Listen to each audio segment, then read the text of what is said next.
शांति अर्थात क्षमा। शांति का अर्थ है सहनशीलता अर्थात क्षमा।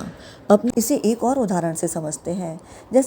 जैसे कभी कभार ऐसा होता है कि भोजन करते समय अपने ही दांतों से हमारी अपनी ही जीभ कट जाए, तो क्या हम दांतों पर क्रोध करते हैं?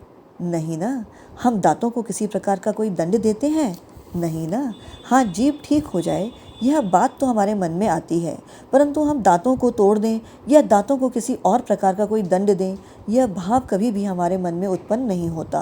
क्योंकि यदि दांतों को तोड़ेंगे तो एक नई पीड़ा हमें ही अनुभव करनी होगी और वो पीड़ा हमारी दुगनी हो जाएगी, जिससे हमें ही दुख होगा और हमारा ही अनिष्ट होगा। ऐसे ही बिना कारण कोई हमारा अपराध करता है, हमें दुख देता है, उसको अगर हम दंड देंगे, दुख देंगे, तो वास्तव में हमारा ही अनिष्ट होगा, क्योंकि वह भी हमारा ही स्वरूप है।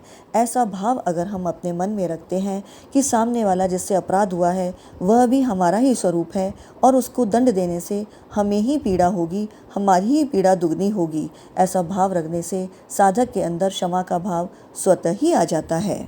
में सामर्थ्य होते हुए भी अपराध करने वाले को कभी भी किसी भी प्रकार से किंचन मात्र भी दंड न मिले, ऐसा अपने मन के अंदर भाव रखना तथा उससे बदला लेने अथवा किसी दूसरे के द्वारा उसे दंड दिलवाने का भाव न रखना ही सही अर्थ में शांति है। या यूँ कहें, सहनशीलता अपने स्वरूप में स्वतः सिद्ध है, क्योंकि अपने स्वरूप में कभी विकृति आती ही नहीं है।